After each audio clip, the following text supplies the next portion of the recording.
issue. And the recurring issue is simply that we cannot just continue like this as a nation.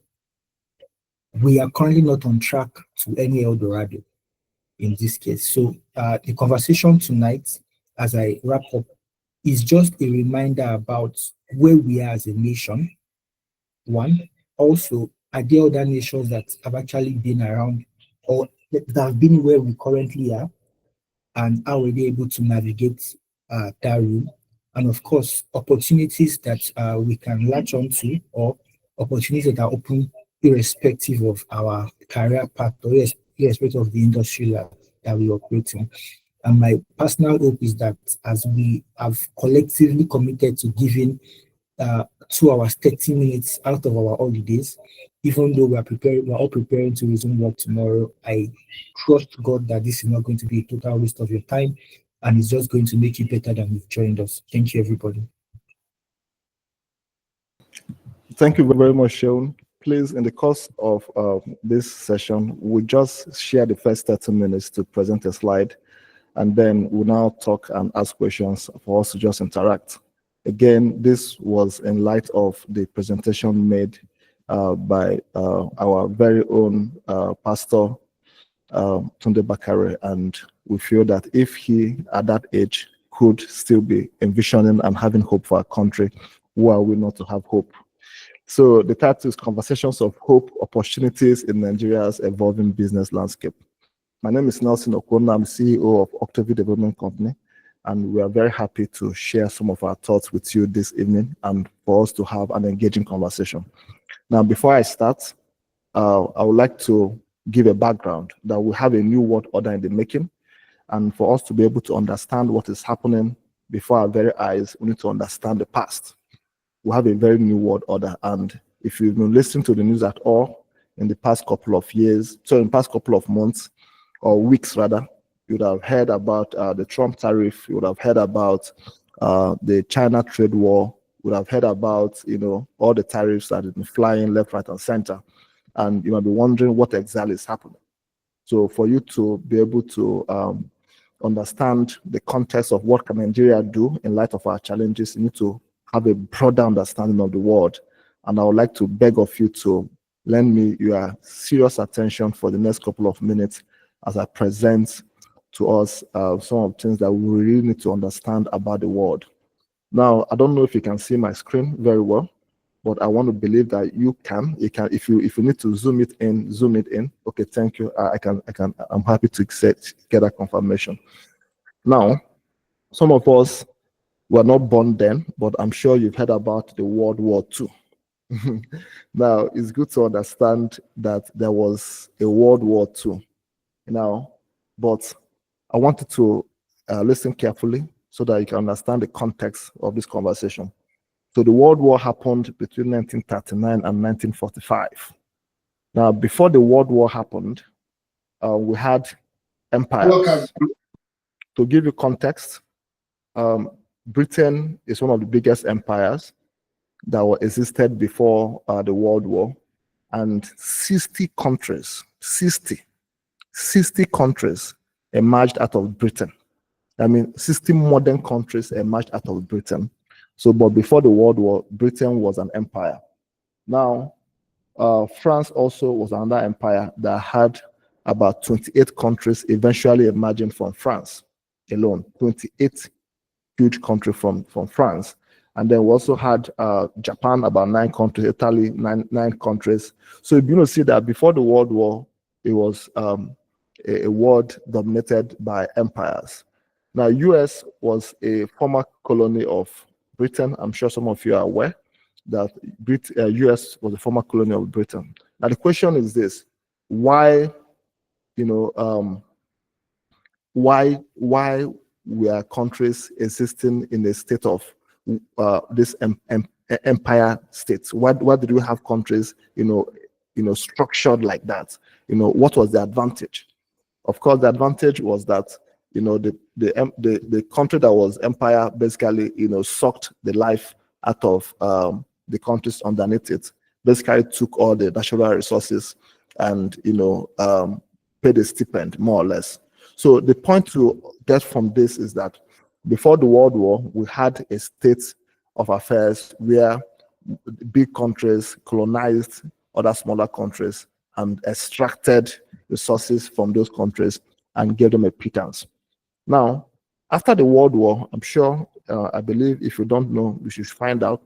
The Allied forces won. Now, the Allied forces are comprised of US, UK, USSR, and France. Now, these Allied forces won the World War. In fact, France wasn't really part of the Allied force, but they invited France, and these four countries formed the UN as we know it. Now, it's important that you understand this narrative to help us to further understand what is happening in our world.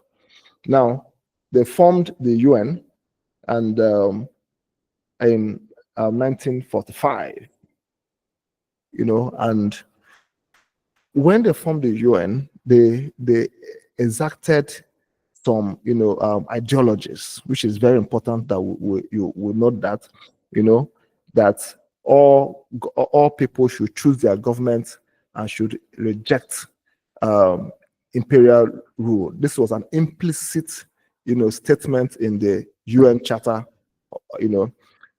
so it's a very important consideration, in the UN General Assembly resolution of called resolution 1514.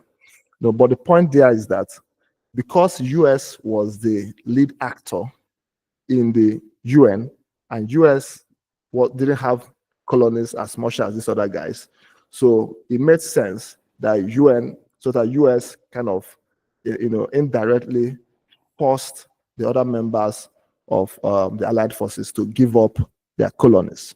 So that's a very big point to note. That the colonies did not become free from the masters primarily because we fought so well. We became free from the masters primarily because the UN structure and the US, which was the leading country, more or less demanded it from other countries within that empire, the empire builders, to more or less give us our freedoms. It's important where I'm going to with this conversation. So, but before I continue, can you confirm that you can hear me clearly, please? Okay, thank you. Lovely. So we had our freedom thanks to the US and other actors within the UN. And so that was a big, the US played a huge role in setting us free. But within the Allied forces, there was an ideological difference between USSR, which is a communist state, and the other Allied forces, in this case, US, UK, and France. So you had 3 versus 1. There was a difference in their thinking. The other party wanted a free country where people are self-governing, where you have democracy, where you have capitalism. The other was a communist state. So that was what led to the Cold War. And to strengthen their position, 3 of these actors collaborated with other European countries and formed NATO. So you have UN, you have NATO. The difference is that USSR is not part of NATO. Good that you understand that, and so I can give you a better perspective of what's happening in our world. So NATO was formed in April 1949, so you had 3 versus 1. So eventually, over time, it was shown that the communist game plan in terms of development, in terms of industrialization in USSR just did not work out. So Russia Federation, that is USSR, couldn't, achieve her goal of, giving succor and development to her people. And eventually, the USSR dissolved in 1991. Now, when they dissolved, another 15 countries emerged from that dissolution. So you begin to see that the world as we know it, you have 15 countries from USSR, about 60 from UK, that's the British Empire, about 28 from France. That's almost 100 countries emerged from just these 3 countries alone, not to mention other other empires. But the point takeaway is that you have the Cold War ended, and the US became the clear leader of the world and formed WTO in 1995. The WTO was to set, the minimum rules for trade among countries, and the likes of China, because it's a communist nation, and the USSR, and Russia, which was the former USSR founder and leader, couldn't join the WTO because of their communist, structure. Now, the point I want to arrive at in this journey is that there's a leader, world leader, which is the US, leading through the WTO, leading through the UN, leading through the NATO, and you had the losers, in this case, Russia, that lost out and tried to become more like the US, So, but while all this was happening, you have your poor China, by the side, So, but China, if you have read a little bit of history, you will be aware that China is also a communist state, that you had Chairman Ma, that led that communism in China and, led their people through a very high level of poverty, simply because the communist plan just didn't work.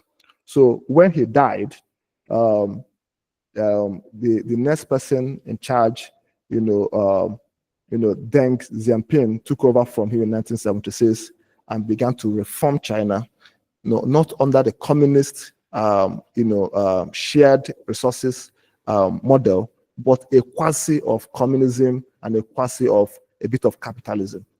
And that is really the point of this conversation. Now, China was asked to put in some reform measures, before they can join the WTO, and China did their possible best. And in 2002, the world allowed China to join the World Trade Organization. So with this, China could now trade with the rest of the world. And that is when the change in the global order started, in 2002, when China joined WTO. Now, because China is not a member of WTO, China could trade with everybody, but remember that the reason why China was denied joining at first was issue of tariff. Would China put tariff on other countries? China had a lot of state-owned enterprises. There was fear if China could enforce IP protection. China has some market access restrictions and trade barriers and export subsidy. In other words, China was still practicing a bit of communism, even though it was supposed to be a free market enterprise, because WTO required that countries that will join should practice free market enterprise. So for whatever reason, the world power, US and co, allowed China to join without China, becoming a free market enterprise. This is the meat of the story that we're about to tell. And once China joined, China started to change. This is a map, a graph of China's meteoric rise. But I would like you to note that it was not just China that rose, So this is China. If you can see my screen, I'm touching China. So you can see that as at 1980, I don't know if anybody here was born 1980, Nigeria's GDP per capita was about 2.5 times that of China. 1980. I was born 1985. By 1985, Nigeria's GDP per capita was 3 times that of China. By 1990, some of us have been born by then. If you are 35 years here, by 1990, when you were born, Nigeria's GDP per capita was 1.5 times that of China. Remember that China joined WTO 2002. So by 2002, China's GDP per capita has started improving. It is just about 1.5 times that of Nigeria. But today, as we speak, China's GDP per capita is about 8 times that of Nigeria. So China just took off because China could produce goods and services at a price that the world wanted to buy it. Now, but don't forget, it is not just China that took off. If you check East Asia Pacific, East Asia Pacific also took off, almost as much as China. If you check like countries like Singapore, they also took off, but Africa and Africa didn't do well, and well, countries like Brazil did also very well, but Africa didn't do well at all. Now, if you compare China's GDP per capita with US, Europe, United Kingdom, I found that compared to these guys, even though China was rising, these guys were also rising well as well. So it's not just that China rose, that is not the core point. It's not China's rise that is the issue, or because every other countries that got their acts right, we are also rising in terms of their productivity, but it is more about the control of certain trade components, which is what I'd like us to emphasize. So China's rising is not the issue. Now, if you check China's trade, China runs a trade surplus of $1 trillion on the average. What that means is that on the average, China sells $1 trillion more than it imports, and US runs a trade deficit of approximately $1 trillion. Of course, you get that point too. So Nigeria runs a trade surplus, sometimes up to $10 billion, for Nigeria. So trade surplus is relatively good. It depends on who you are talking to, but basically means that you are producing far more than you need. China is producing far more than it needs by a value of 1 trillion, and US is in deficit by a value of 1 trillion. So if you check US trade with China, you can see that, over by 2022, for example, it's an average of $300 billion worth of deficit. China exports more to US than it needs from US. So by over $300 billion, that's a lot of export. And this is not just with the US, but it's with the whole world. So you see that US that was supposed to be the leader of the world, that formed WTO, formed UN, formed NATO, that was supposed to rule the world, is simply not leading China, when it comes to trade. And now you have to understand that this is global power play. People want to, maintain their dominance in the world, but China, which was not even a player, in the world affair, because during the World War II, China was essentially under occupation by Japan. They didn't understand the dynamics. So China wasn't that game changer that nobody was expecting them to perform. Well, because they had a large population, they leveraged it, and it's good to properly understand how they live. If you check their exports to US, you see that they're actually selling relatively high value products. Now, it's good to take a good look at those exports, because if US chooses to fight China, that is where opportunities can exist for you and I that are in Nigeria. Because again, understand that 35 years ago, China was no different from Nigeria. 30 years ago, China was not too much different from Nigeria. So what we're trying to say is that what happened to China can happen to Nigeria within a 30-year period if we get our acts together. And it's not rocket science. If you understand what happened to Nigeria, what happened to China, you are more likely to understand what needs to happen to Nigeria and what you and I can do in our only two ways to make it happen.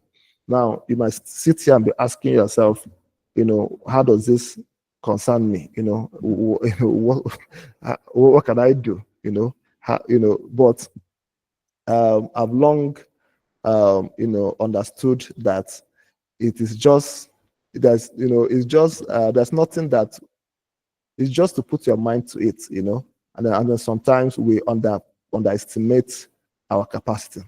And then besides, this conversation was from a spiritual perspective, that some of us have been, equipped by God and by, the circumstances of our life to be significant players in the development of our brethren.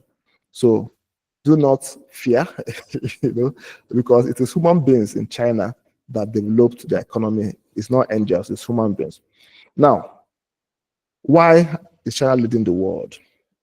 Now, there are factors that make for competitiveness. So one example is you want to have a stable macroeconomic conditions. You shouldn't have a high inflation, So you shouldn't have political instability, And China, through the Communist Party of China, has really, really maintained a bit of stability. Yes, the US also has stability of their own through the democratic system, which is fair, But if you look at other factors like inputs, China also has stable finance. By that I mean that the supply of finance for industries is sufficient because the state is deliberate in supplying that finance. US also have that. But labor, if you look at labor, China has relatively cheaper labor. That really was the first attraction that moved US firms to start, procuring from China. Now, again, I'm repeating the obvious for some people, but for some people, this might be fresh news. But the point is that China had cheap labor, had good finance. However, but US had expensive labor, and it's good for you to understand why the US has expensive labor. If your GDP per capita is increasing, it means that the amount of money people are earning in your country is relatively higher. So, if you want to make this cup a cup, it's likely that the labor in the US will be more expensive than the labor in China. So, and you want to make the cup with the lowest labor possible. So US companies moved to China, even though China was a communist state, even though China was, not sharing the same ideology. For whatever reason they had then, they chose China because of the relatively expensive labor in the US. So China also copied technology. According to US, they have some IP theft from US, and over time they now have homegrown innovation. So despite the US advantage, because of the relatively expensive labor, US prefer to move some of the tech to China, and China of course copies it in the process, But China also have huge quantity of well-skilled, human resource. Even though US has a better human resource, but not at the volume that China has it. Very good skills development institutions. Now, infrastructure excellent. So China got everything right, including cheaper labor, and of course, copying and pasting of US tech. And of course, there's also a huge local market. Even the US is a bigger market, but China has a huge local market. So the supporting industries relatively well developed. Competition and innovation, the state is supporting competition, state is supporting innovation, throwing money at it. So China won the competition war, more or less, with the US. They beat them hands down. And the US, directly or indirectly, enabled it. So big countries would always have need to procure materials from relatively, low labor price country like Africa. But labor is not the only factor. There are other factors that need to be in place for that process to happen. So that is very important that we understand that. Okay, well, we're getting to Nigeria now. So if you check Nigeria, if you look at us based on those factors that we just looked at earlier, we have a stable democracy. Quite all right. Since 1999, this is 26 years of democracy, which is fantastic. It's very good. But our macroeconomic conditions like our inflation rates has really been very high, and that has huge effect on finance. So there's expensive finance. Interest rates are about 30% now. To borrow money at the bank is at 2%. So it becomes very difficult to borrow money in Nigeria to do business simply because cost of finance is very high. Labor is cheap, thank God. So for example, if you pay somebody $150 in Nigeria, for a semi-skilled work like there's a tailoring, you are paying very well. But even in Vietnam, in China, that same price is now about $300 per month. In US, if you don't pay up to $1,000 to $1,500 per month, you won't even get anybody to work for you. Even if it's just to make the same clothes. So you can see that for US, $1,500 minimum, per month. China 300, Nigeria 150. You can see that cheap labor is a huge advantage. Poor technology is a weakness. Poor R&D culture. Poor supporting infrastructure. This is generally speaking, these are the challenges in Nigeria compared to China. Medium market size, poor supply chain infrastructure. Competition is poor and growing. Now that said, this is general state of the country. That does not mean that there are no islands of competitiveness. So we kind of come up with this table to say, where is the opportunity in Nigeria? Where can we have, where can we, so we need to have inflation, to be less than 10%. Our research shows that countries that have inflation above 7% have not done well in the last 40 years. There's almost no country that had more than 10% that has done well, inflationary rate, because the cost of finance will go high. So it means that a key condition for finance in Nigeria is that you must be able to hedge your finance cost. Must be able to hedge your finance cost. I can hedge that finance cost if you have a protected market or if you have foreign earnings. So, for example, cement is a protected market. Telco is a protected market. You cannot import telco services. So it's a local market. So in a way, they can hedge their finance costs because the captive market, the market will always buy at the price, that's available. So it's either you can hedge your finance cost by having foreign earnings, or you can, serve a market that is protected. So, for example, when Nigeria banned rice importation, price of rice went up. But if you're a processor, people will still buy from you despite the price of rice going up. So that's a protected market. You need that to hedge your finance costs. If not, finance costs alone can take you out of the business. Now, cheap labor, yes, thankfully we still have that, but it means that if you can hedge your finance costs and skill your labor by having a clear path to skills development, you can, hedge the labor challenge. So technology can be well developed in certain areas. So if you can achieve good technology development in your area of expertise, you can, thrive, and you must have relevant infrastructure. So we just put this as a condition for success. You can hedge finance costs. You can have cheap labor where they exist. You can have well-developed technology, and clear path to skills training and relevant infrastructure must exist. For market, you must have access to local market or access to foreign market. That means the market size has to be large for the market that you want to serve. And then there must be well-developed supporting institutions. So it means that if you want to get inputs for your productivity, you should be able to have it, And of course, you have to bring your own innovation to the game. These are the conditions for success in a Nigerian business, despite what is happening in our country.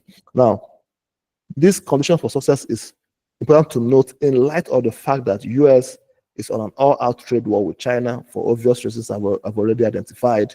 However, it creates an opportunity for us. But those opportunities have to be where we can meet these conditions for success. So the opportunity is an opportunity, but can we meet the conditions for success to access those opportunities? So that really is a summary of my session. Then in the last slide, we'll talk about, where we think that we can actually maximize these opportunities. But I've given a summary of the conditions for success. Either you hedge the inflation risk, which is the finance cost risk, or the country brings up the inflation rate low, but since it is not low yet, it means that you can only thrive in an industry where you can hedge that risk, where you can get cheap labor, where you can find good technology, where you have a clear path to skills training, where you have relevant infrastructure, access to local or foreign markets, where the supporting institutions, and of course you have to bring your A game of innovation to play. So I will stop here and take questions, and then we can now move to the industries that we think can thrive. But you can also actually share with us the industry that you think can thrive. If you want to speak, you can raise your hand and I can call you. Thank you.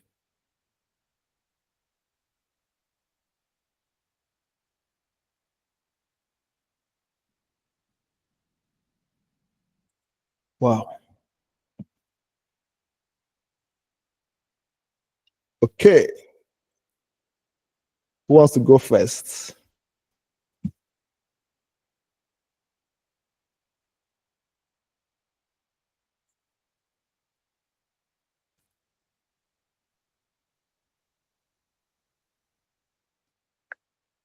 Yeah, hello, go ahead, Mr. Max, please. Thank you. Okay, good evening, and thank you very much for that enlightening presentation. Personally, for me, I've always thought about the China situation, and sometimes it leaves me a little baffled. I mean, with some of the things you have said today, they are sudden, rapid rise to where they currently are.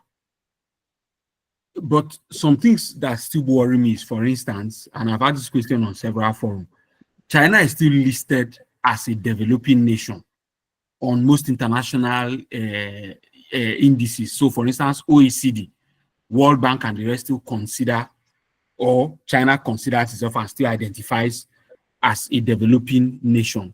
Meaning, for instance, that China is still entitled to certain concessionary privileges in terms of financing international financial flows.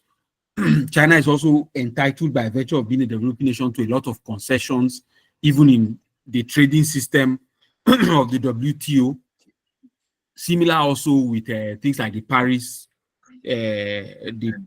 Climate Agreement and such other climate change related issues. China still enjoys those concessions. Of course, one of the accusations that the US always levels at China is that China deliberately undervalues its currency and has kept it like that for a long time. So arising from this now, there are two questions pointedly I want to ask. Number one is that, do you think this idea of China keeping itself or still being considered a developing nation is not some sort of rigging of the system? And then number two, if strong countries like China, for instance, are being accused of deliberately devaluing their currency to gain from it, then why are we so, I mean, we who, as it were, low value currency fell upon us without any effort, why are we now trying to run away from it? Why don't we stay with the low value currency if there's an advantage in that? Thank you. Okay, thank you very much. Thank you. So, like again, if you look at that table, you can see that China is still very low compared to US, UK, and co. Now, there are many reasons why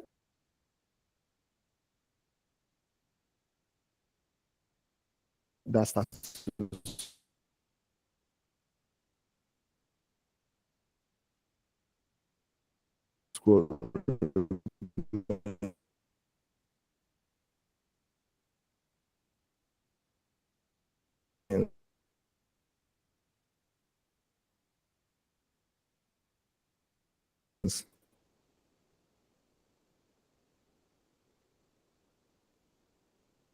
Because US Also, has we lost you for a while, sir.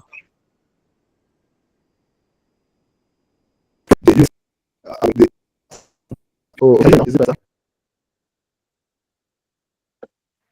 So can you hear me? Yes, I hear you now.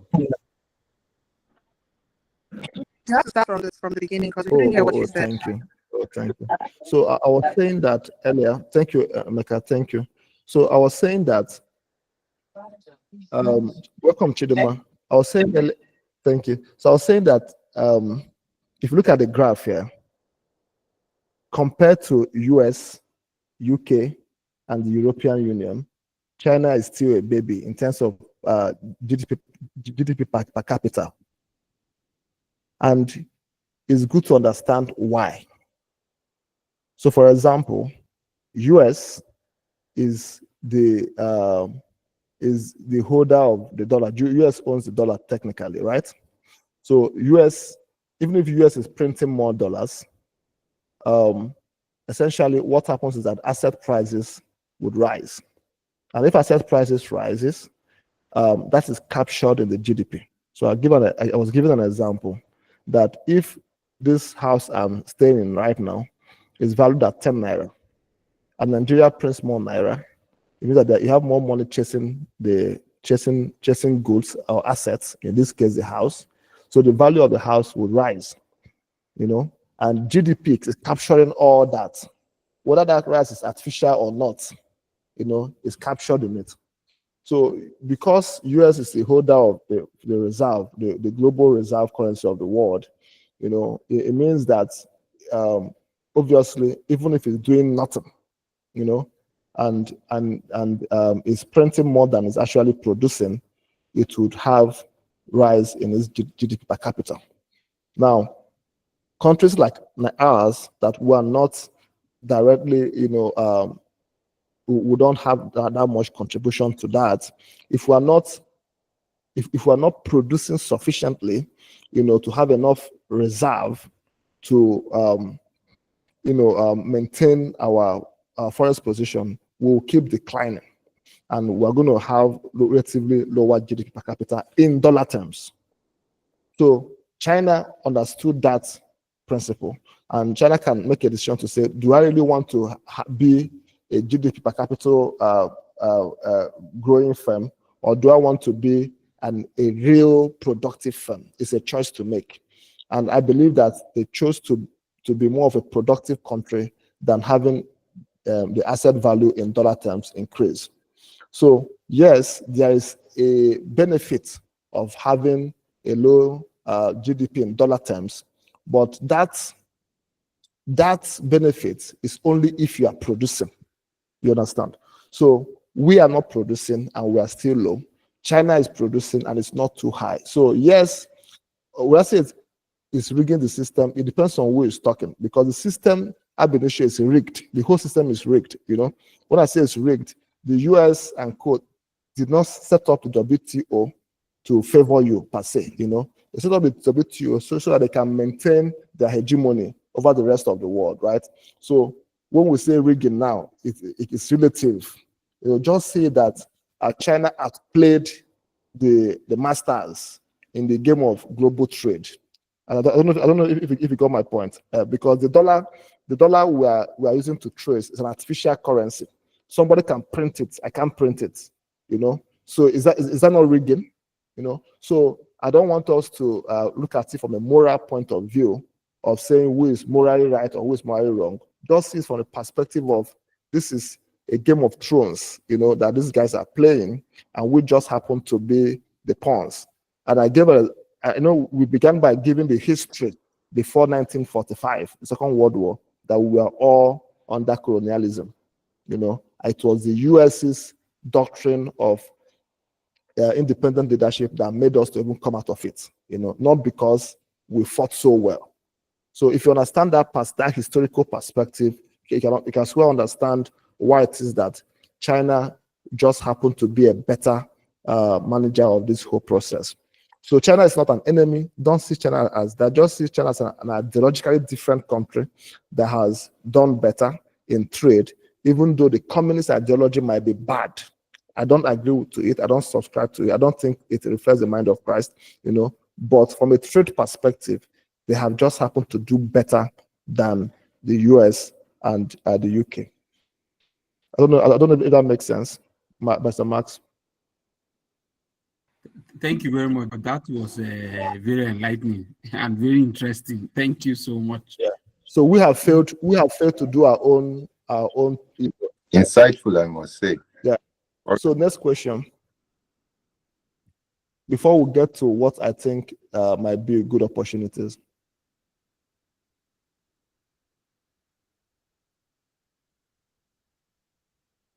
Anybody else? Can we take one more? Comments? Okay, Uche, go ahead, please. Thank you, Mr. Nelson, for the very, very insightful and thought-provoking presentation so far. I have two questions, and basically to just get your thoughts or your perspective on these issues. One is regarding the or what is supposed to be the reciprocity of the tariffs, right? Between the US, but not just the US, I mean, between WTO countries, let's say, right? And if you look at the erstwhile rates between the US and other countries, it mostly, I mean, the US was very concessionary, right? And I think in Trump's mind, the idea is to change that approach, to how they are dealing with nations and be more pro-American as against being quote unquote pro-war, right? But unfortunately, there's been that outcry. Why are you? It's like you're now coming against us, when actually the idea is let's our tariffs be reciprocal. If you're charging me a 10% on my imports, then I should be able to do same to you, for your imports to my country. So just your thoughts on the call it propriety of that thinking, right? And then secondly, what would you say leadership or the style of government has to do with development?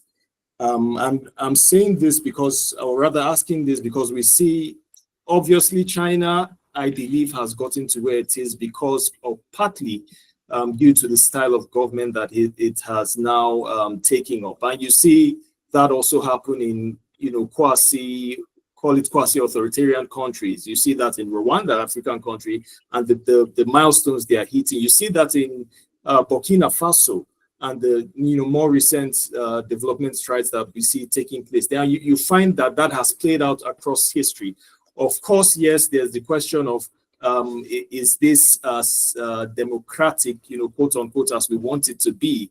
But if it's giving the dividends of development, why shouldn't that be something that we can also consider? Just to get your thoughts on these issues. Thank you. Thank you very much. I must start by saying that the assumption that strongman communist structure has worked historically is actually not correct. Russia appeared to have worked for a time, until it imploded, and many people have the school of thought that China might soon implode. Now, but I'll get back to that point. So let's use Russia as a case study, as the ideal communist state. If remember that China was copying Russia, then that's number one. Then number two, you had the strong man of what do you call it, of Mussolini of Italy. We saw how that went. We also saw the Spanish experience. We also saw how that went. But if you look at the Asian tigers, South Korea, Japan, Singapore, these countries began at slightly better, just slightly better than us. South Korea was worse than Nigeria, but they have done better under a democratic system, even though they had a strong man, I must say, at the point, So it is not necessarily whether it is communist or not, it is what they did that matters. So if you go back to the factor of competitiveness, you can do those things either within a democratic regime or you can do that within a communist regime. It is not so much what the nature of the leadership, it is what they did. I don't know if you understand. So it is the output. So it's also good to note that China was under communist regime as far back as let's go back to this history. China was under communist regime maybe someone can help me check when the communist China started. But China, people were dying in China, like more than 30 million people died under Chairman Mao's revolution. It was until Deng Xiaoping came in 1976 and said we must learn truth from facts and began integrating some capitalist models into their model that they started growing, and until the West allowed them to join WTO did they actually grow. So China's growth is at the allowance of the West. So it is not that Chinese people on their own developed technology and became competitive. It is that Western firms took the technology from the West, went to China, enabled them just so that it could sell cheaper. So it was you can say that it is the era of good thinking by the West that had empowered China, and not necessarily the strength of the communist model. Because if not, Russia would have done very well, and China would have done very well without joining WTO in 2002 when they joined. Now, on the second question of the variety of the reciprocity that President Trump is now demanding, yes, he that has the power can dictate whatever they want. So they have dictated the world as they wanted it before, and they also have the power to dictate it if the balance of power still remains in their favor. So I don't even think the issue of propriety, that is whether it is good or bad, is the issue now. It is the issue of, do they have the power to enforce it? do they have the economic and firepower to compel obedience? Now they don't have it the way they had it as at 1945 after the war, but they still have some level of influence. Because the key question people will ask is this: how can you retain the reserve currency and you still want to play by the rules? You've rigged the system in your favor, so you should give us something to our advantage. So the reason why US had to give such concessionary, to these developed countries was because, in the interest of the fact that, you can't have it all, But now they notice that a communist state like China, that has no long-term affinity to the West, is now the one winning under that system, does not bode well for them. So they have to fight it.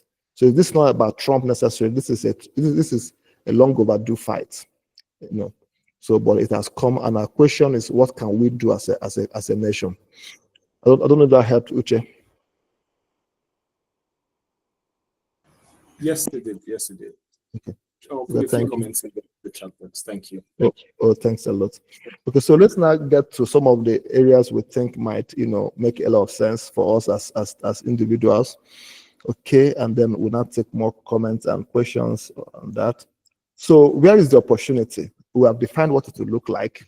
So these are some of my thoughts. It's not necessarily exhaustive, but light manufacturing, because the labor, this is where you have cheap labor. We're referring to things like apparel, woodworks, coupling of chairs and stuff like that, because the labor is cheap, and we can live. This is where China began from.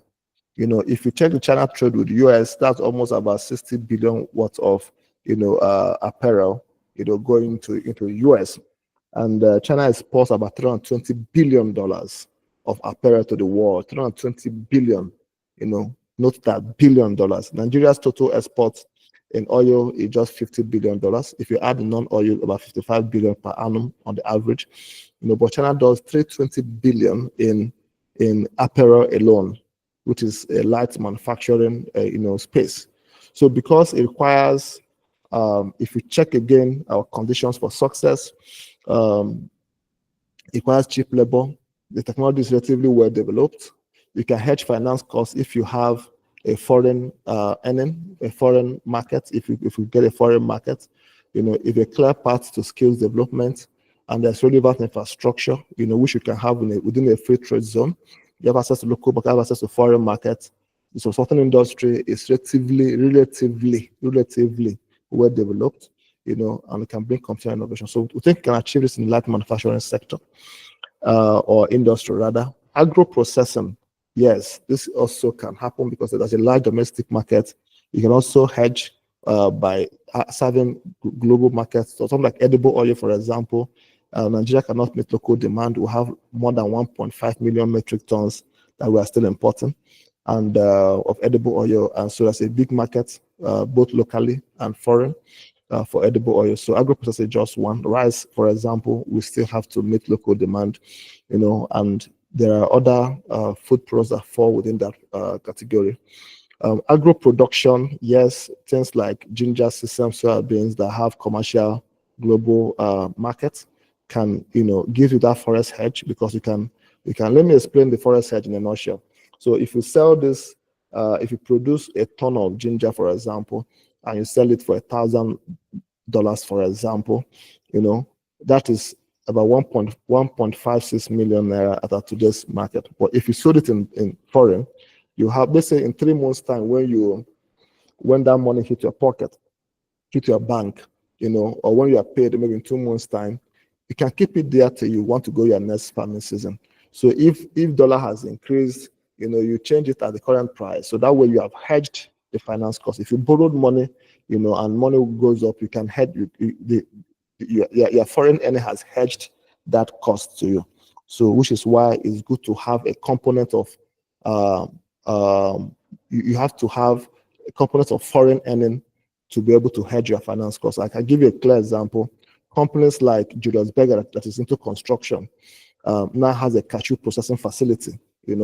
It's a way of hedging their finance costs. Many people have gone into export commodities of global commodity of agro commodities, not because they want to trade in ginger or sesame or soybean. They just want to hedge their finance costs. So agro production, if it has foreign value, you can use it to hedge. I'll give you a small case study here. Many of you know Olam. Olam is one of the biggest players in the world for agro production and processing. Olam began in Nigeria in the 1980s. Olam last year did $44 billion in trade. 44 billion with a B. It's a global company. But the key point to note is that Olam has Nigerian offices for taking raw materials, but they have processing facilities all over the world. So they export raw materials, process abroad, and they're able to hedge their costs. So even though they're operating in Nigeria, they have that macroeconomic stability that the inflationary pressure is giving them. They don't have that. Ditto for any company that has a handshake between the domestic and foreign market. Once you can earn some substantial part of your revenue in dollars, you have hedged that forex risk, which is a big risk in Nigeria. Now, if your industry is not high tech, so the biggest risk has been hedged. So in agro, if you hedge finance costs, there's cheap labor, technology is well developed, capital skills, local market, foreign market, you can see that you are fine if you have access to foreign market. That's what agro produce. Well, services, yeah, that's a big market for services in Nigeria because of large population and also for exporting. But the skill has to be globally relevant, has to be relatively well globally relevant skills. And if you can hedge your asset cost. So for example, if you are buying tech and your tech is local, if your tech is locally developed, you have hedged the forex cost of importing those particular assets. So for example, you are using some softwares. If they are developed by a local software firm, you have hedged some of your capital costs, right? And your human resource locally trained. So you have to have a clear path to skills development in the service space. And the other cost you might have is physical assets. If you hedge that cost to ensure that you either make a good decision if you should buy the physical facility yourself or if you should lease it without buying it. Those are some of the choices you have to make. The same applies to distribution. You have to make a decision on how to hedge the cost of assets. In this case, the physical facilities that you are using. Either you buy it yourself or you lease it. Depending on the location, you can make a decision on if so that you don't invest too much money, and then let's say take a loan to build a physical facility for distribution, but the margin is not enough to cover the cost of the finance, and then you'll be in trouble. But if you lease that space, you might be in a better place, or you find a model that works, but your biggest risk there will be cost of assets. What I say, I'm referring to the physical location and other technological assets that you might require. The technology is also a big market that has potential. If there's a large domestic market for that particular tech, and if you have global skill sets, because if you can serve the domestic market, you can as well serve the African market, which is what is happening in our fintech and other tech spaces. People are taking tech to the world because they have global skill sets they have that domestic market. But this can also apply to physical technology and not just ICT. That's just one example. Now, skills development is another big area, and every sector in Nigeria needs skills development, and we think that these are potential areas for also, driving value. Of course, every of this area we have mentioned can leverage what is happening in between US and China to find, new markets. So we'll take questions, or maybe any of us can elaborate on any of these markets or other markets based on the conditions that we have earlier highlighted. Thank you.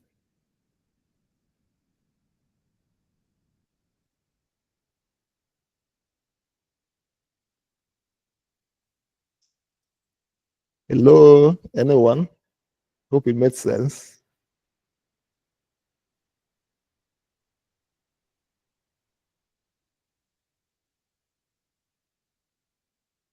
Hello.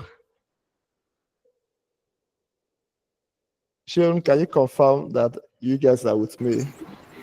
Loud and clear with you. I guess people are just taking that in and maybe still processing. While people continue processing and maybe raise hands, I'm just going to add to what you've said, speaking perhaps from the technology side. I know that India has been able to successfully export their IT skill set beyond the Google, beyond the Microsoft, and some other leading IT companies in the world where Indians are the CEOs. We also have hubs whereby Indians are the ones providing their services to global companies, still leveraging the fact that our cost of labor is quite cheap. And we seem to have similar reality here in Nigeria, because a typical example would be that if you are looking at a US software developer, for instance, you could be looking at a base salary of $45,000 to $50,000 per annum. But in Nigeria, it's relatively way cheaper than that. You could even pay a Nigerian developer somewhere around the 200, 300, 500,000 naira per month. So I believe technology is even outside the physical manufacturing part, from a software part, that's still a very, very buoyant market. Thank you. Thank you very much, Sharon. Yes, you're so right. You're so right. And Uche, you can see that from 1949 to 1995, basically 46 years, China wallowed in poverty, despite their communism. So communism is in itself not, So Singapore is a fantastic market to look at, and they also, achieved our conditions for success. If you check Singapore during their growth phase, less than 5%, cost of financing, and they supported everything that we just highlighted here as conditions for success.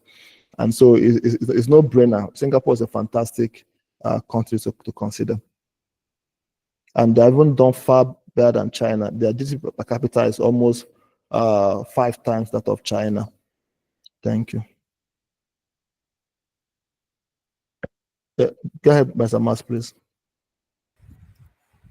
Okay. Okay, yeah, thank you. So, I mean, just like she said, I was processing some of the information and looking at them.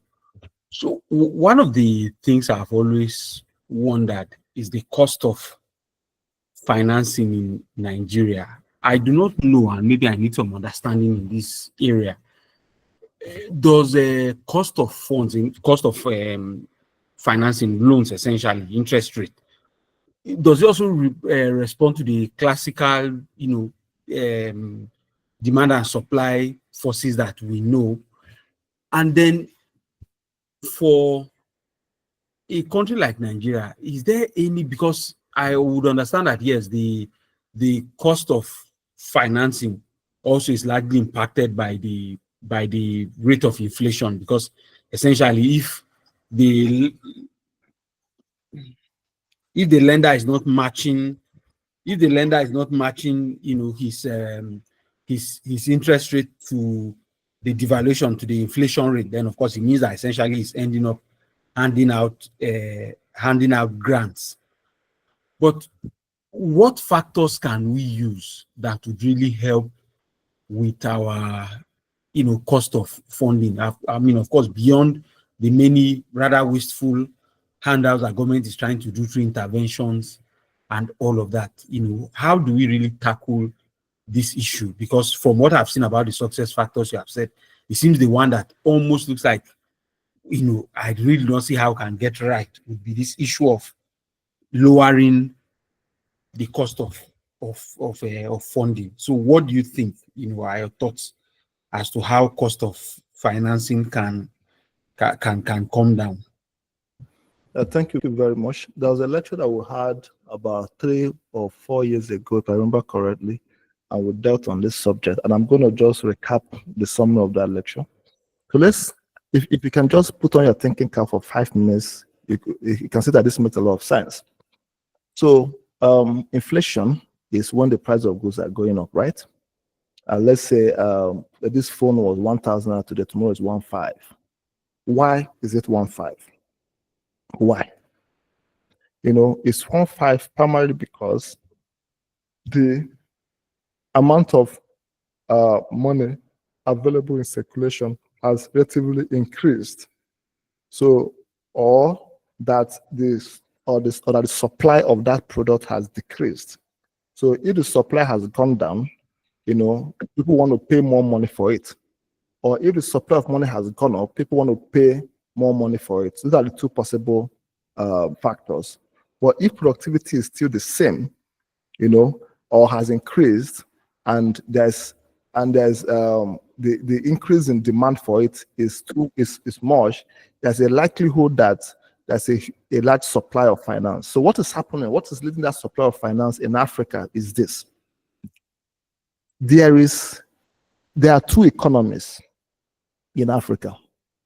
There is the productive base that should be making money, and there is the non-productive state that is also making money.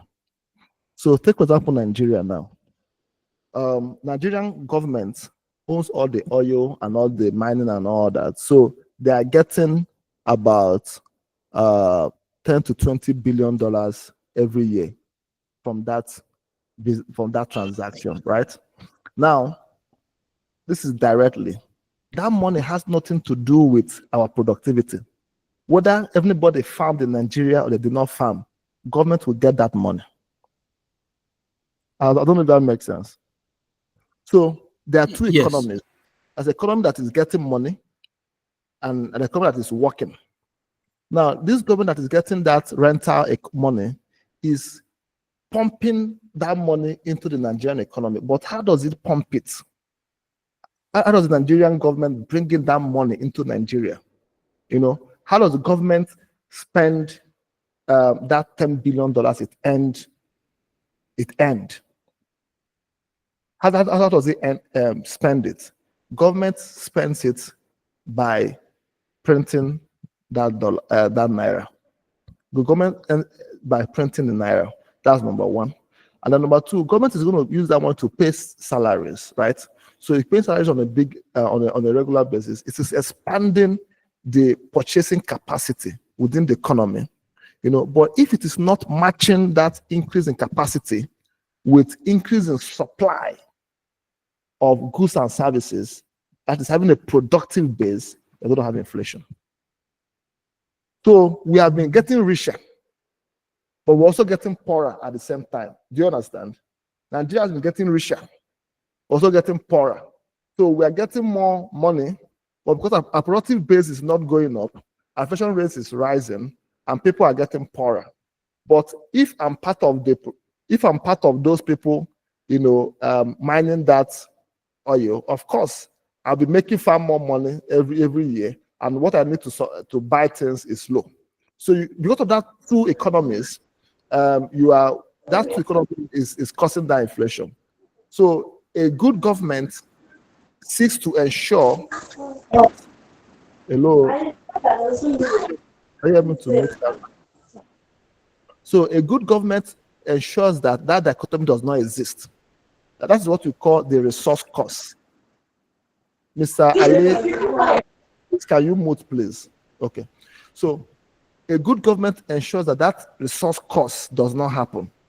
If you've studied what they call, I'm trying to remember the name now. It happened in the Danish, and I think, okay, I remember. So I think the Dutch syndrome, yes, the Dutch syndrome. So, for example, the country that has the largest world fund today, Norway, Abi, basically passed a law and said, our oil revenue, don't spend it in Norway. Spend it somewhere else, so that our local productivity is matching our capital supply. Do you understand? Because when our capital supply, over is more than our productivity growth, we're going to have inflation. And if we have inflation, price of funds goes up, and we put ourselves in a bad state. That is the problem that we're having. Chidima, please go ahead. Thank you. This thing you've just said about the Norwegian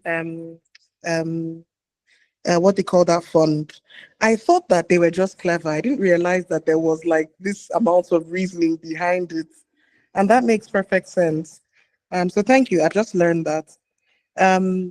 So what I really wanted to talk about was about skills development in the first place, and in the second place, about something to do with government in this list of potential areas, because I know part of the purpose of this conversation is to talk about some of the impacts that we can have. And I don't think we should. So let me start from the government aspect of things. Recently, I've been looking at the government and wondering what their strategy or their economic direction is, because I think that that's also a good way to have impacts. If the government is going this way and they're putting all their money and their resources behind something, it's good to like include that in the list of potential areas, right? Because then you have government backing. So I don't know if I haven't found anything except like some conversations on gas and things like that. But I don't know if anyone on this call or you, Nelson, has something. So I think that might be something to add in this list of potential areas. That's number one. Number two is on skills development. And I think you're spot on when you say nearly every sector has this need for skills development. To a large extent, we're already all doing the skills development, because when you hire someone, you have to train them. And that adds to the body of knowledge. But in a more organized, a more formal system, I think we all need to like start thinking of how to cluster in different sectors and put our backs into it. So I'm very excited about, I mean, this is more of a comment than a question. I'm very excited to see what the rest of this lecture or the rest of this series says concerning all of these, but specifically about skills development. So thank you for putting this together. Thank you very much, Chidima. Thank you. And please, I'm not the only one to answer. If anybody has any better thing to add, I would really appreciate that. So, Chidima, on the protected areas where government is trying to incentivize production, there are not many, which is the reason why most people are saying that the Tinubu administration has simply, dropped the ball when it comes to fiscal policy.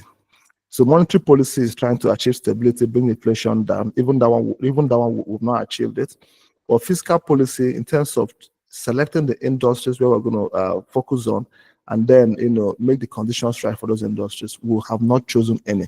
So there is no strong policy, and it appears that our government is going with the laissez-faire approach that the WTO and the World Bank and IMF kind of prescribes, which is to allow the free market to play. But none of the actors that has thrived over the last few years, particularly those who were at the same place where we started, thrived by doing free market. Even Singapore didn't do free market, right? So they have to select industries and double down on those industries.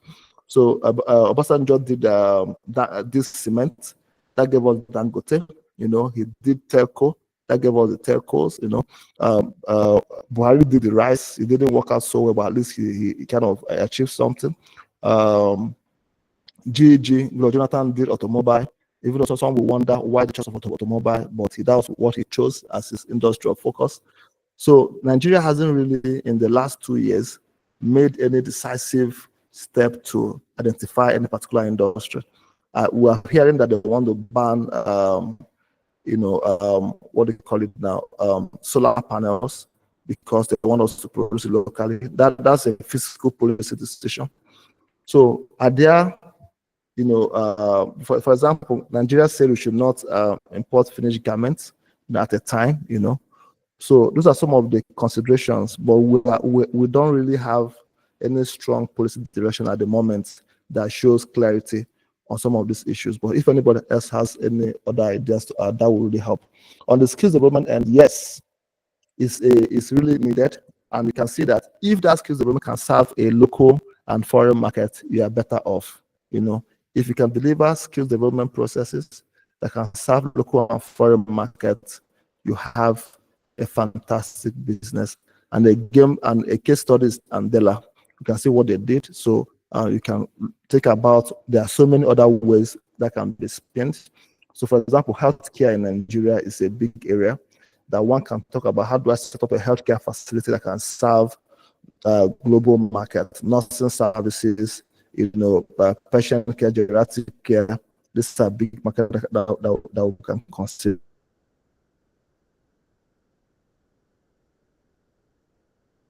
So think big, think broadly, but ask yourself, how would the business model tick all the boxes? Thank you.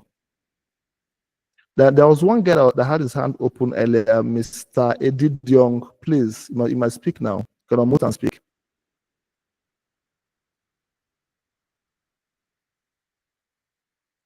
If you're still with us, okay, I don't think he's with us anymore.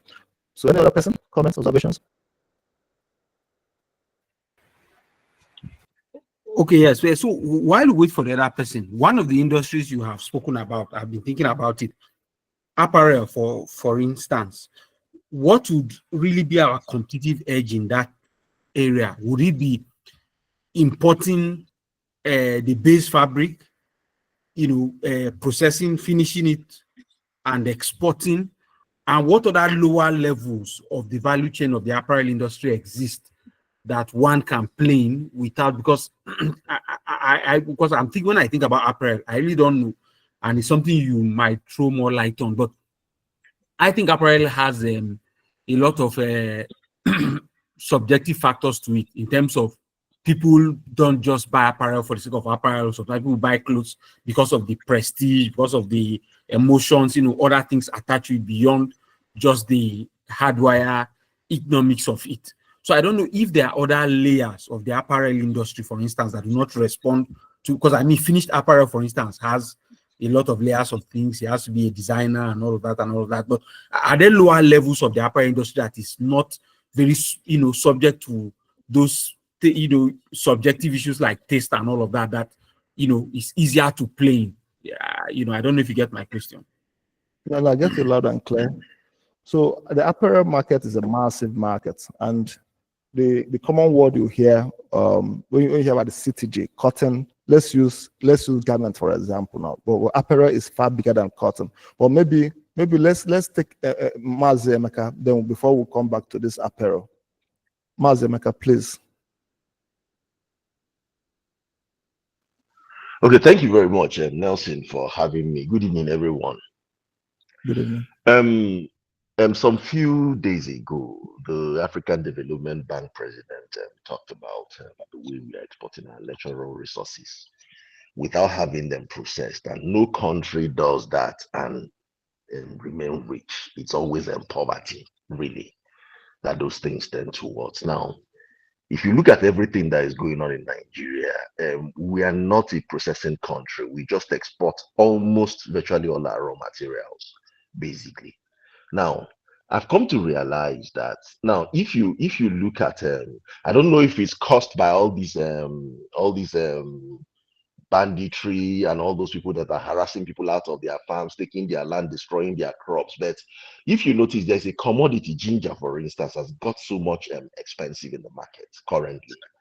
And then when I made some findings, I realized that some of all those Chinese guys has even paid some farmers like 5 years up front to like produce, like they are ready off takers and all that. Now, my question is, if we happen to go by what the African Development Bank president said, what is actually the focus towards processing? Even if we are not going to like because whenever you talk about agribusiness, for instance, the value chain, like from the time that the product is actually going to be produced from the farm to the time that it's going to like be converted into several finished products, the value chain is actually broad. Even if it means that we are going to take it up to a certain level, not like taking it through the whole value chain of processing, at least to add that value before exporting. That's number one. Now, secondly, sometimes I feel that the government will always come and tell people things without giving a valid, a deliberate direction of how to go about things. Okay, for instance, you will tell people agriculture is what Nigerians are supposed to do. Everybody go to the farm. Everybody go to the farm.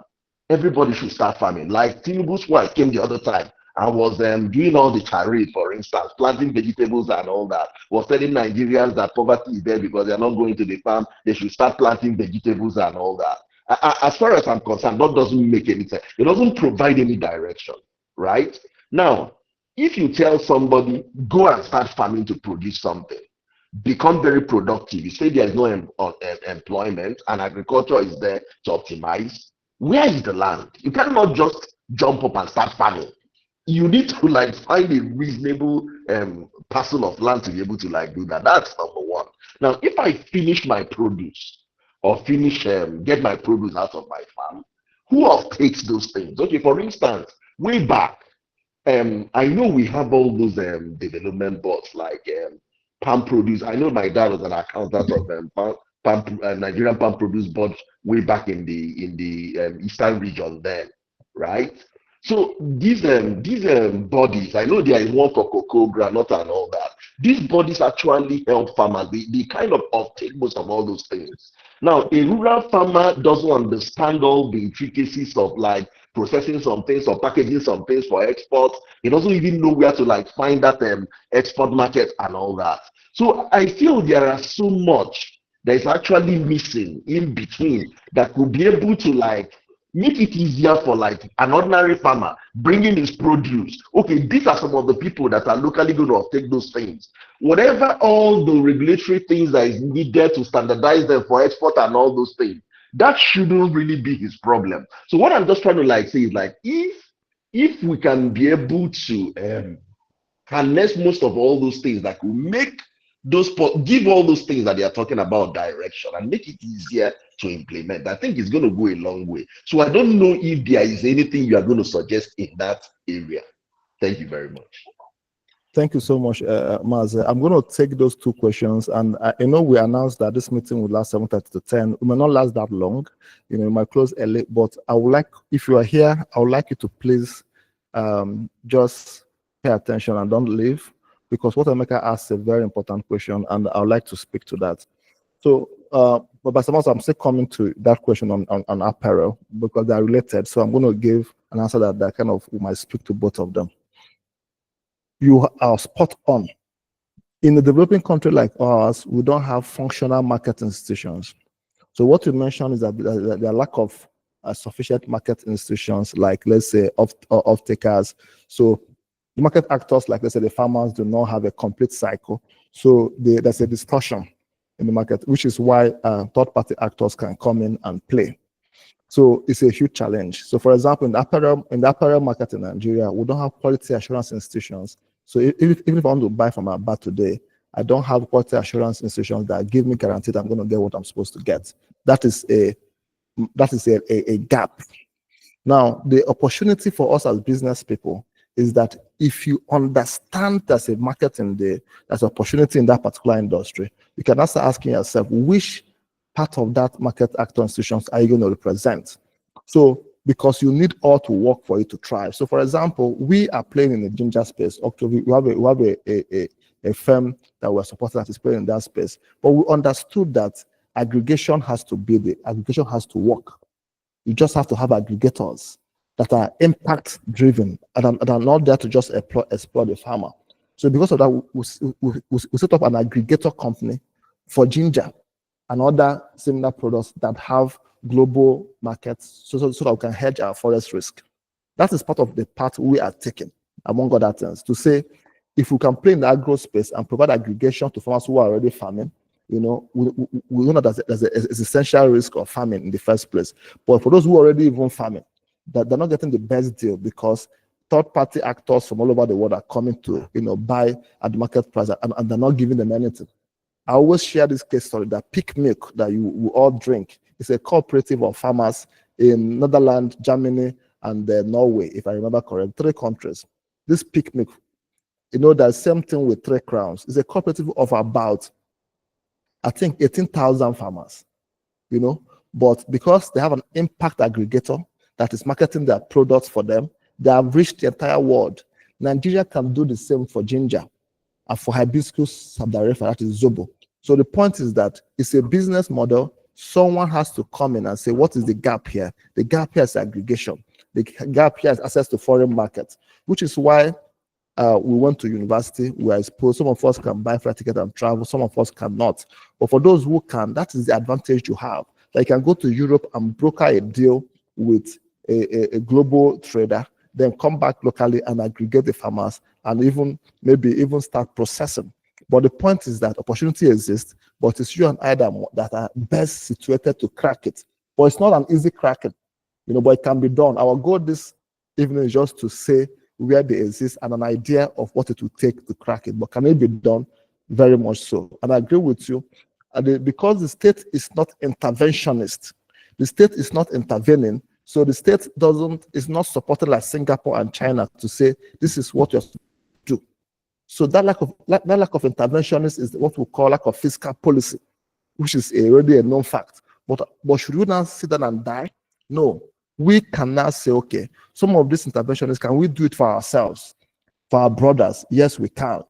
So, for example, I'll give another case study. Nigeria is the largest, I repeat, largest producer of shea butter in the world. 65% of shea butter in the world comes from Nigeria. I repeat, 65% of shea butter. There is no processing facility for shea butter in Nigeria that is working. Even if you check West Africa, in Ghana, they have one that is doing very well. But that one that is doing very well is owned by a company either in India or Norway, I cannot remember. Because the bulk of shea butter is used to make cocoa butter substitute in chocolate. Now, because Nigeria is not a big chocolate consumer, so it means that people that process shea butter for chocolates are the ones that really have ownership of that market. So if my processing facility in Nigeria does not have a partnership agreement with that shea butter, with the cocoa butter making guy in Norway or in India, just 3 companies that control the bulk of the world processing, then I cannot sell my shea butter because I cannot process to meet their standard. So in Ghana, there's one that is doing very well, but that one is owned under a JV with one of the big 3 processors in the world. So value chain integration is very, very important. So I cannot do jean, trousers, and masks and sell $1 billion if I don't have a deal with Levi Strauss in the UK. So when we say foreign market hedge, it means that someone needs to sit up here, go to abroad, find a buyer, and say, will you sell? Will you buy from me? At what quality and at what price? And I'll come back to Nigeria and find out if I can do it here in Nigeria. That is what must be done. So the advantage that China has and India has is that their actors were able to go abroad, engage these parties, came back home and said, we can do it, and built the infrastructure. Alibaba, as we well know, transformed China's trading simply because they gave not just a platform to see the producers, but an escrow service to provide guarantees on the payment, and a quality control protocol to ensure that you pay for when you get quality. And with that, they took up. So we have to also build something similar, for apparel, for fashion, for apparel and for other services. Take for example again, mining. Last year we did a business case for lithium mining for a client. Nigeria has lithium, but Nigeria does not have lithium battery producers. So you cannot start a lithium processing facility in Nigeria if you don't have a buyer that will use it for battery. So you have to look at the whole value chain, end to end. Part of our challenge is that we don't have businessmen enough who are even thinking at that level. So beyond the fact that that is a tough fight, we don't have enough business people who are thinking at that level. And let me tell you why. The reason is this: as a rental economy, most of our billionaires made money from politics, made money from cheap money. So they don't have the wherewithal to think like that. Some of them. So the few that can bring their money, that bring it into a very tough space, they might lose it. So, but I want to urge us, which is part of this session, to say, as young people, the opportunities are massive, but you must engage it with hope. You must engage it with determination to learn all that you need to learn, and the money can be raised. So take for example, the case study of lithium. Can you find lithium in Nigeria? Yes. Can you process it in Nigeria? Yes. But you must have a buyer, global buyer. That's because it's a massive investment. Looking at 20 to 30 billion dollar investment, in some cases, right? So you need to be able to play at that level. So you need to get the government to give a concession on the mining license. You need to do the documentation. Everything is hard work. But can it be done? Yes. But we need business people who are taking at that level to make that happen. Apparel, to buy some Max, yes. The apparel sector includes clothing, includes footwear, includes accessories, and it's a big market item. So for example, I was discussing with a player in that space, and if you can do at $9, $10, for jean, for example, you can sell it globally, and abroad, you can sell for $25, $30. So, and even at $10 in Nigeria, you can even get some local market for you at $10. So the branding part is there, but that's also a huge undifferentiated market for non-branded products. And most of the middle class really don't care the brand, So yes, there's a market for apparel, and it is not necessarily brand sensitive. Thank you.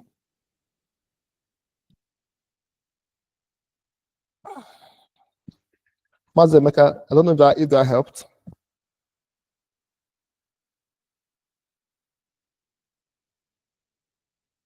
Oh, thank you. Okay, thank you. Sorry, so just a follow-up question. Yes, it helped. It helped. Okay, thank you, sir. Thank you. By Samal, go ahead, please. Yeah, so just a follow-up question. Now, so at Nigeria's level now, if we are getting into apparel, particularly into fabrics now, we don't seem to have any. I don't think we have any significant production, in terms of raw material production capacity. I don't know if we still do any cutting and processing it into at least fabric before we do finished product. So would you, for instance, be recommending that apparel as purchasing in Nigeria, would it be importing, say for instance, the denim material and then essentially processing it into finished jean pants and exporting? Or are there any other lower level of the value chain that we have any kind of competitive advantage? Very good question. So let's look at the apparel market. You bring in your raw material, you process it. Now, always never forget this. Technology has been commoditized. Technology has been commoditized. A turnkey, which will come back to you, a turnkey plant is a turnkey plant anywhere in the world. If you put the energy, put in the input, the output will come out. So technology has been commoditized. So the price of technology is about the same, anywhere in the world. So technology is a fixed cost. I can buy it in India, bring it to Nigeria. The shipping cost is not as much, compared to the value of the item, right? Now, the power cost can be the same. Nigeria power is not really a big issue right now. If you're in an industrial park, you can get competitive power, price power.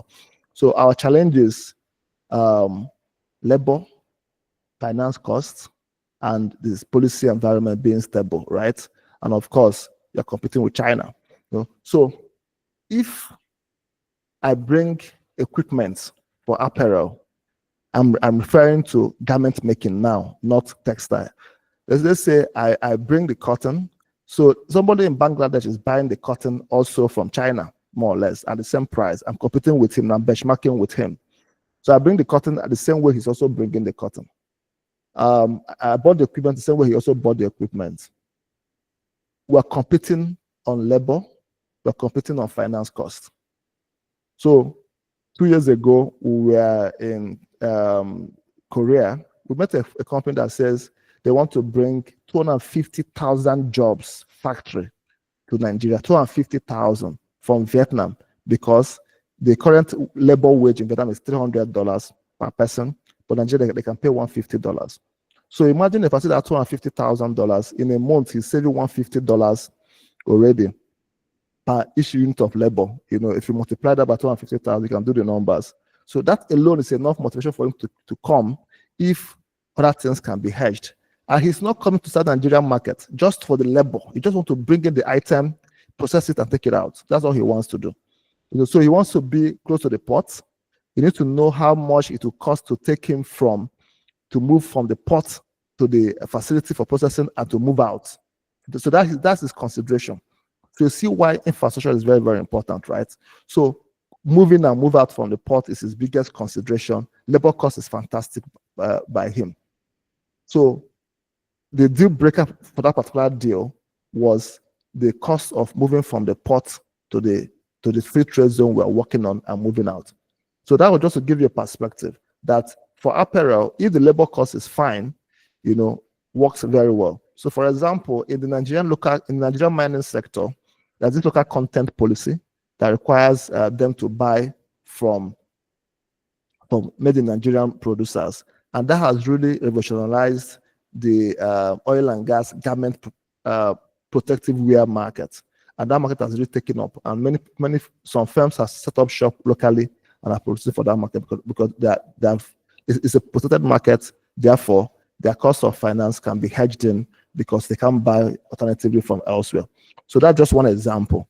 So yes, if the labor cost outweighs the other cost compared to your benchmark country, it's a good business. Now, if we have supported industries like, let's say, textile manufacturing, which Dangote coming in is a big player. Don't forget, cotton is just 30% of our modern wear. Polyester polyester and other non-cotton materials make up 65%. And polyester is a product of the petroleum industry. So, but it's a big investment, though, to invest in a polyester plant, about another $10 to $15 billion. If Dangote has hope in Nigeria, he can do that. And if he does that, that can really help our textile industry. So can now start spinning polyester fabric. So it's a good to have, but even without it, we can be competitive in the garment making space if we're serving a global market, right?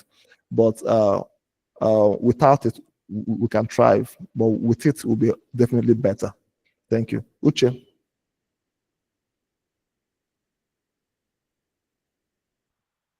Okay, thank you so much for an amazing, very, very insightful and thank you. Sorry, Uche, you are really faint. We can't hear you. Sorry. Can you hear me now? Yes. Much better. Thank you. Oh, okay, thank you, sir. Thank you. I was saying that I would like to point out that we might actually also need to be very innovative with marketing in the face of all the factors that have been listed, getting all the different factors of production right, getting our approach right, getting our policies right. We will also most probably have to break through certain barriers marketing wise in terms of getting products out there. I recall a certain research intervention a couple of years back looking into the value chain for shea butter supply globally. I also remember one of the findings from that study as to why there were no, as much as Nigeria produces such a large chunk of the commodity for the rest of the world, there were not even almost, there were no Nigerian firms playing at the global level when it came to marketing the product. And the findings were very alarming in the sense that there were gatekeepers of some sort. So you find that the West is actually doing that a lot in many value chains that Africa is supplying the juice for. But the West is gatekeeping such that even Africans won't sell to African companies. So I'm just pointing out that while we are putting all of these innovative measures in place to take our place in the face of global shifts that we are currently discussing, it's also important to have a very strategic positioning approach to getting those products, to getting past gatekeepers and getting those products into mainstream markets globally. Thank you very much, Uche. And that is really one of the biggest advantage that the diaspora community offers us. So it means that I have a brother in UK, I have a brother in Europe. So he has direct access to the market. So for example, let's say your sister now marries the brother of the Levi Strauss, you have gained that market, right? So that is the intentionality that is missing. So it's not enough that we went to study in UK and came back, but you went to where the market is, and you didn't make any connection for your home country. That is the problem that we're having, right? That escapism mindset to escape the country is not helping the young people to realize the potential gains that can be realized based on where they currently are. So being a Nigerian is a disadvantage, but it's also an advantage because you have some things going for you, which is what China capitalized on. So, but you need to be able to bridge the opportunities so you need to be able to understand, clarify, and maximize the opportunities that exist. So, for example, I have plans to set up shop in Europe, so that I can serve the ginger market there, because if not, I'm still selling crude ginger. Until I have till I have an office in Europe, I can connect with buyers, so that my exports, I'm exporting to myself. To give you perspective, 65% of global trade is within companies. So it's not like you are here, you are throwing finished product to somebody in Europe. No, you are here, you sell finished product to yourself in Europe, and then sell raw material to yourself in Europe, and then in Europe you now distribute, which is what everybody else is doing, India, China. So it's harder to compete with you that way, and you are able to hedge all the revenue. So for example, let's say I want to do cocoa now. Nigeria has cocoa now. I open a Nigerian cocoa office in Europe, and I sell my cocoa in Nigeria to that Nigerian cocoa office. And because I'm there in Nigeria, I can, if I have money, I can buy an existing cocoa processing facility. It might be a very small one. Sell my cocoa to that facility, process it in that place, and sell to the European market. That is how we should be thinking, because relationships across nations, across industries is a cultural thing. If someone does not like your face, they don't do business with you. It's as simple as that. So by being present and building that cultural relationship, which is very important, we can start getting close to the market. So I agree perfectly with you, Uche. I'm just elaborating. Thank you.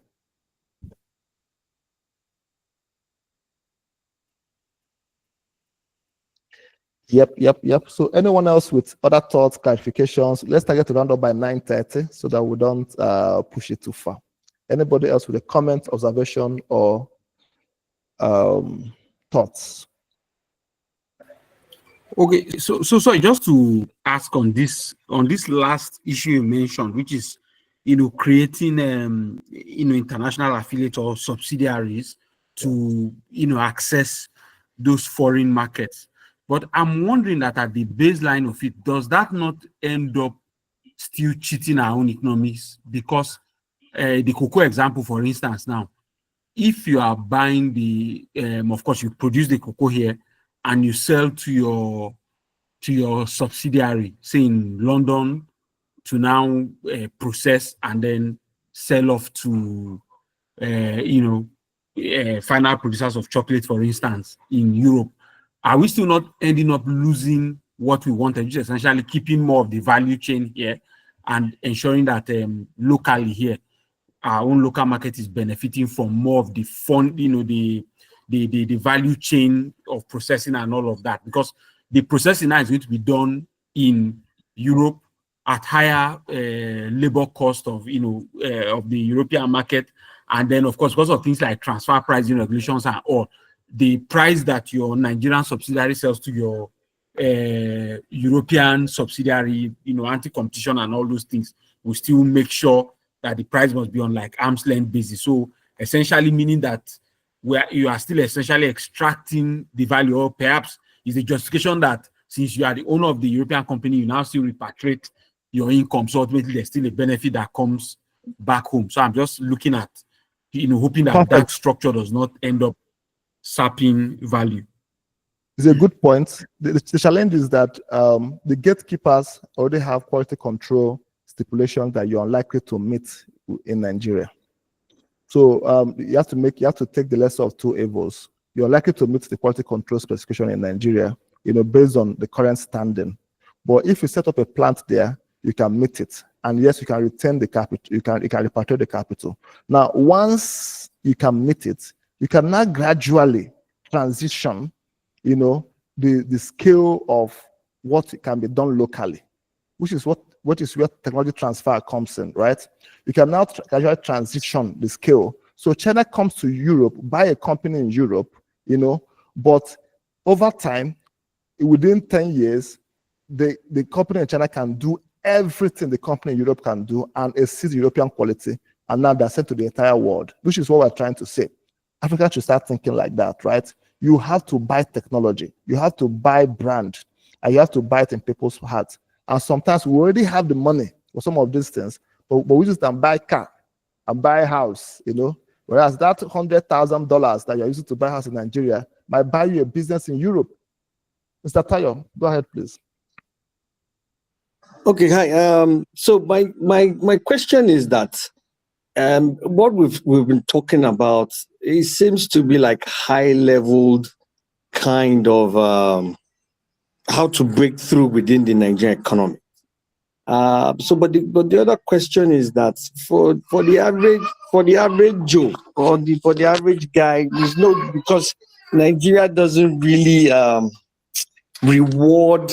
The merit system in Nigeria is a bit funny, in terms of production, in terms of capacity building.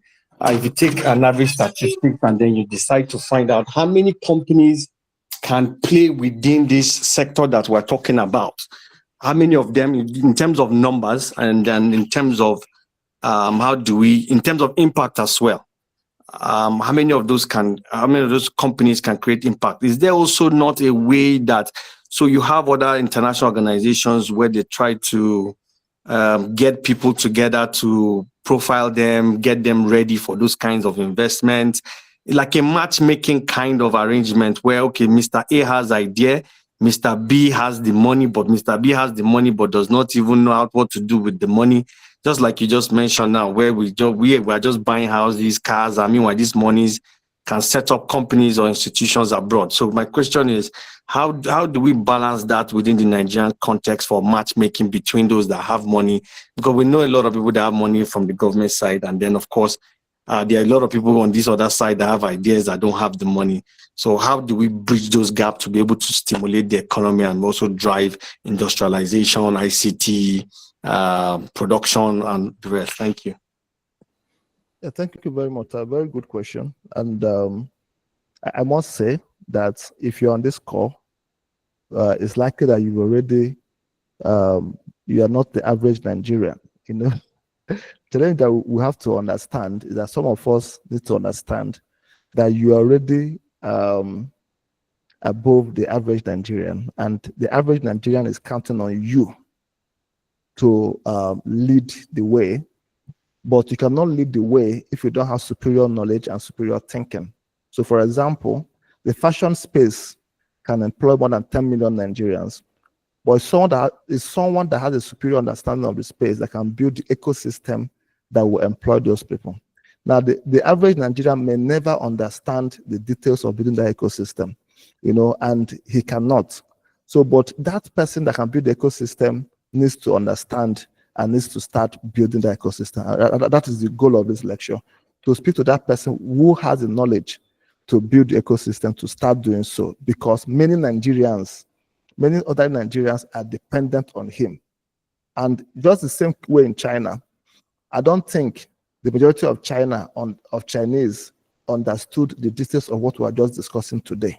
And they don't have to, because a few people that did maximize opportunities available to them, and the bulk of the people were able to benefit from it, because you never have a mass of people moving ahead. You have a few people moving ahead. And this call is to encourage those few people to actually move, because many people are dependent on them for them to move. Now, on the case of finance, it's a common challenge all over the world that, in countries like Nigeria, it's tough to find finance. Very tough to find finance, which is why we have to be bold and courageous and keep speaking and keep talking, and keep doing our business cases and keep, knocking on doors. One day you meet that billionaire that has that 1 billion that he doesn't know what to do with, to invest in your business, right? Now, another way to look at it is to say we can also maximize the opportunities that we have. So for example, maybe you're working in the development space, you're making a bit of dollars. Don't go and live large like you're a big guy, because the economy is bad. You are more likely to raise 20 million together to start something than the average Joe on the street. Don't go and start living large that you've arrived in the midst of poverty. You've not really arrived, So that's part of our challenge, that we don't know that our 20 million, our 30 million might just be enough to start the spark. Because my rule of thumb is that if you have 10 million, you can raise 100 million. If you have 20 million, you can raise 200 million. You can raise 10 times what you have. So just have that at the back of our mind, that if you want to raise 100 million, have your 10 million. And for most of us, we can raise the 10 million with time if we set our hearts at it. So that's my recommendation. Start with what you have and try to raise 10x what you have per time. So design it in a way that, and of course, as a company, we're here to help if necessary. So let's say you want to do a 1 billion naira project, you have a 10 million naira, you raise 100 million, run it for 2 years, people are happy, they can see returns. Now the company now has 100 million, company now raises 1 billion the next time. After 2 years again, company has 1 billion and asset base. Next time they raise 10 billion. That is how companies are built, but we need to start with that first seed and then move the needle as we go. Thank you, sir. Okay, Mr. Benga Omotowa, good to hear from you. Look forward to hear from you, sir. So please go ahead, sir. Thank you.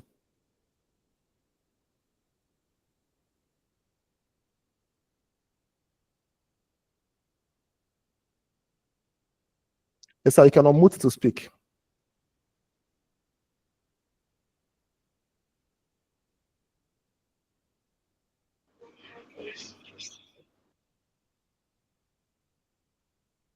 Hello, Mr. Benga, your hand was raised. If you want to speak, you can unmute to speak. Okay, I think we are not able to hear him. Okay. Anybody else before? Or Mr. Tayo, my answer, I hope it made sense. Yeah, sure. Thank you very much. Thank you. Thank you very much. Thank you. Okay, Mr. Elijah, go ahead, please. Oh, Mr. Benga said you cannot unmute. Can someone please help to unmute Mr. Benga? Elijah, please go ahead, please. Okay, thank you so much. I appreciate you for this platform and for this. I am grateful. grateful to you. And I want to ask, how frequent is this meeting going to be in subsequent time so that we can get ourselves prepared ahead of time? Thank you so much. Once again, I appreciate you. Okay, thank you, Mr. Elijah. Sincerely, this was an impromptu session, but based on what you said, maybe we can try to be doing it on a monthly basis. But I see the need for it. At least this meeting just confirmed the need for it. So I will target to at least a monthly basis to give notification, and we'll try to keep it probably. I think this is third week. You can target to make it maybe last week of every month, and we'll share meeting links just so that we can keep the conversation going. Thank you for that recommendation. Mr. Wenga, please, you can unmute now, sir. Yeah, thank you so much. I tried to do that, but it's not just working on my end before. I'm sure that everyone can hear me, sir. Loud and clear, sir. Thank you. All right, thank you. It's been a wonderful session, even though I also joined a bit late. I didn't listen to all part of the conversations, but at least one clear one was when you also requested that the communism system of doing business in China, when does it started? And at least she also mentioned an I that since 1949, and that we have also looked that, if be as it may, it might not be the best system or approach for us to work in Nigeria. Knowing fully also that Nigeria is a peculiar country, and also the mode of system as well might really define all odds for us. One, that beside that, the technology, which is something that is also driving the world as we speak, no doubt about that, because it's a changing phase in which we find ourselves around the world, and for any country that already determined to be successful too must also put technology in forefront to drive business, and that is the way to go now. Then my challenge is on the issue of coming to cheap labor, which is also being exercised in China. It might not really fit in for us in Nigeria, and those are part of the things I've also tried as much as possible to look in there too. And why won't that be able to fit into Nigeria? The cost of living in the recent time in Nigeria now, maybe for the past 2-3 years now, is quite so alarming that look as if Nigerians, all of us, business owners and the rest, are not actually prepared for this change that came, and either we like it or not, it has come to stay with us, and for those that couldn't quickly find something around it, you see business closing down. And for those that are even still doing it, you see the cost of overheads now look as if it's also consuming them. Be as it may, they are also finding ways around it. No doubt, I quite agree with your submissions on some of those things, especially when it comes to financing. You have business, you're looking for financing. And something that prompts my mind, that I can say to myself that one thing that is actually doing well, take Nigeria and possibly Africa, more is the showbiz.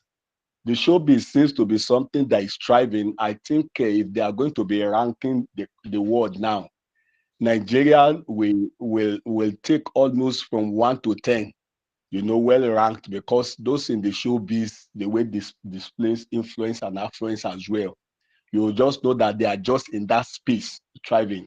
And that is where you will see that someone is willing to buy the latest 2025 bulletproof Toyota Land Cruiser for 500 million, and you also want to display that is arrived. You could see someone buying G-Wagon 700 million and using it, and you ask yourself of what value added is driving a G-Wagon in the street of Abuja, Maitama, Sokora, and the rest of them, in which those money will have been better put to use, and they will be like been paying more than 10 people's salary, and they will have been happy. But why I said that is because they're in the showbiz and they are willing to display it, to say that, come, our own industry is actually striving. In the physical sense of it, they are not actually also doing well, but because somebody just wants to show that I'm doing well in this aspect, but ask for the physical cash. it's also difficult to really do. But I feel that for us in Nigeria, I think the government rule, either we like it or not, we cannot rule out government rules in business, because if so someone that's even trying to do business, particularly from my nature of job, you now discover that it takes a lot to start up a business, take a lot for you to strive in it because of government interventions. There are too many agencies as well that are joined together for you to just register your name, Benga and Son, now, for example, to do a business. You see a lot of people, agencies registered in government's name that's actually demanding on that business. Either you're making gain or not, nobody cares. And they expected that you should pay your statutory duties to the government. And at the end of the day, you ask yourself, am I working for myself? I'm working for government, and they don't bother care to see what you do, and that there are no platform to make sure that even your business also survive. So when I look at those part of those challenges, you ask yourself, how do I cope in the midst of this? Unfortunately, it's even difficult for people now, other countries, partnership abroad, to say, okay, come, this guy is doing something great in Nigeria, and then let's see how we could partner with it, because you have government that could come up with different policies on assaulting, and at the end of the day, that it's also going to affect. So I think fear also group people to say, come, let them come and partner with this person. As much, I'm using the word context of Nigeria now, because this is where we are, and this is where we expected to do our businesses, even though it's also expected to grow and expand beyond the shores of Nigeria, said, if need be. But I look at it because of, based on what you had met you discuss and what I've also met other people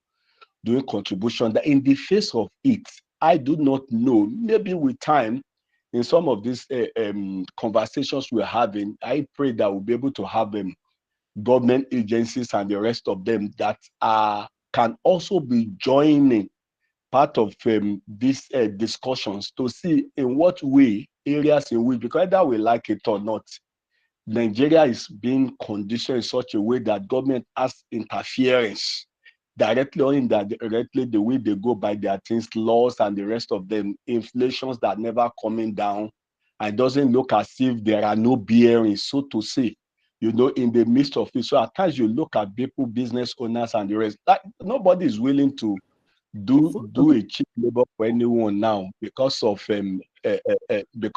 what is also expected for such persons to also responsibility, so to say, not to even mind the cost on the business owner as well. So you just discover that a lot. And my concern and worry is that there's a way we could also talk around government activities around business owners as well, which has also played a major role, because they've not been able to peg inflation rate now, or interest rate on money collected out to the bank, which is not even it's a no-go area. And Thank that you. the president also said that possibly maybe let the economy determine this, and it's also been difficult for them to peg it. So I do not know how we will be able to peg these things so that even for business will be able to strive on its own without no much interference, because those are the things I've been trying to put my brain together on, but I just wish that we'll be able to speak on it. Thank you. Thank you so much, sir. I really appreciate that. And this is the last contribution, and I will just respond to that, and then we can round up. Mr. Jacob, if you want to send your contribution as a text message, I really appreciate it on the chat, so we could just take it so that because of time, we want not to end on time. Mr. Jacob McGarry, just send us a text message. So I'll round up on what our guy is saying, and if Jacob's text message comes in, we'll take it. Thank you very much, sir, for that contribution. Government is very important, and we cannot wish away government's role. However, we're not going to die on that cross, right? We'll do the best we can. We'll have to figure out how to thrive in the midst of a relatively poor fiscal regime, which is what we've already said. Now, when we talk about labor cost is relative to others, relative. So $200 in Nigeria is about 300 and something thousand naira. So in Vietnam, the minimum wage is $300, not inclusive of other things for the apparel sector. I just came back from Aba. I'm going to Aba in a week's time. A good skilled, a good organ does not even earn 200,000 naira. You know, it doesn't earn 200,000. A guy that owns shop doesn't earn 200,000 naira a month. So it means that if you pay him 200,000, he's happy. He's more than happy to work and deliver the product. So labor is still cheap in Nigeria compared to Vietnam, compared to Bangladesh. That is what we meant by the labor being cheap. Comparatively, in dollar terms, labor is cheap in Nigeria, and it's one of our unique advantages. Yes, government, we need to get it right on the music front you mentioned. Just like we said, they were able to serve the foreign market. Our musicians are not making money from Nigeria; they're making money from the streaming platforms. You know, because the institutional structure for assessing the market exists and is complete. So that's how they're making money. So if someone understood that on time and built that structure, you know, that person would have been the one making the bulk of the money. So which is why assessing foreign market is very important, because the GDP per capita of those markets is higher. So our musicians were able to assess the foreign market and are making a killing. So we must deliberately, you know, build institutions and structures that serve that market. And you agree with me that it is those who are able to sing songs that the foreign market can appreciate and buy that are the ones making money. It's not all musicians that are making money. It is those who are, you know, being able to, serve the market that they chose to serve. So on that note, gentlemen and ladies, I must thank everyone for coming. And I believe the goal of this meeting was achieved, which is to rub minds and to, you know, reflect on the challenges facing us and how we can, you know, begin to engage the solutions. On behalf of everyone at Octoville, I want to thank you for taking the time to be with us. We are doing this from a Christian perspective, and we believe that as individuals that love God, we have the responsibility and reputation and commitment and calling to make a difference. Finally, not everyone can support in this area. This is a call to adventure. For some of us, you have already achieved in principle what it takes to thrive. You can feed your family, you can take care of your basics. In principle, you've achieved this. This is challenging you to rise up, to look beyond your personal needs, and begin to ask yourself, can I, as an individual, build institutions, build structures that can support other people to gain employment, to gain jobs, to be more productive? Can I bless my nation? Can I bless my world? This is a call to adventure, and I'll be happy if you heed it. And if you do, God will bless you and God will give you grace to thrive and succeed despite the challenges of our nation. Thank you. God bless you. Bye for now.